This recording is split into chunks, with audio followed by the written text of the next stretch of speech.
अथ गणेशाम् अथर्वशीर्षं व्याख्यास्यामः। ॐ नमस्ते गणपतये। त्वमेव प्रत्यक्षं तत्त्वमसि। त्वमेव केवलं कर्तासि। त्वमेव केवलं धर्तासि। त्वमेव केवलं हर्तासि। त्वमेव सर्वं खल्विदं ब्रह्मासि। त्वं साक्षादात्मासि नित्यम्।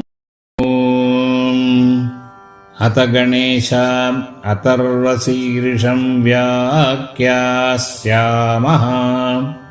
ॐ नमस्ते गणपतये। त्वमेव प्रत्यक्षं तत्त्वमसि। त्वमेव केवलं कर्तासि। त्वमेव केवलं धर्तासि।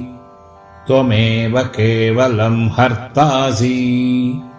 त्वमेव सर्वं खल्विदं ब्रह्मासि। त्वं साक्षादात्मासि नित्यम्। अथ गणेशाम् अथर्वशीर्षं व्याख्यास्यामः। ॐ नमस्ते गणपतये। त्वमेव प्रत्यक्षं तत्त्वमसि। त्वमेव केवलं कर्तासि। त्वमेव केवलं धर्तासि। त्वमेव केवलं हर्तासि। त्वमेव सर्वं खल्विदं ब्रह्मासि। त्वं साक्षादात्मासि नित्यम्। अथ गणेशाम् अथर्वशीर्षं व्याख्यास्यामः। ॐ नमस्ते गणपतये। त्वमेव प्रत्यक्षं तत्त्वमसि। त्वमेव केवलं कर्तासि। त्वमेव केवलं धर्तासि। त्वमेव केवलं हर्तासि। त्वमेव सर्वं खल्विदं ब्रह्मासि। त्वं साक्षादात्मासि नित्यम्।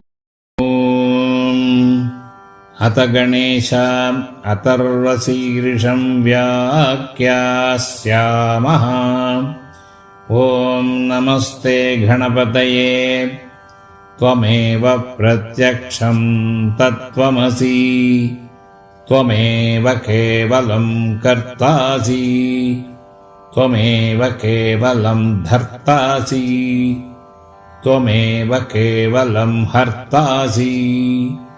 त्वमेव सर्वं खल्विदं ब्रह्मासि।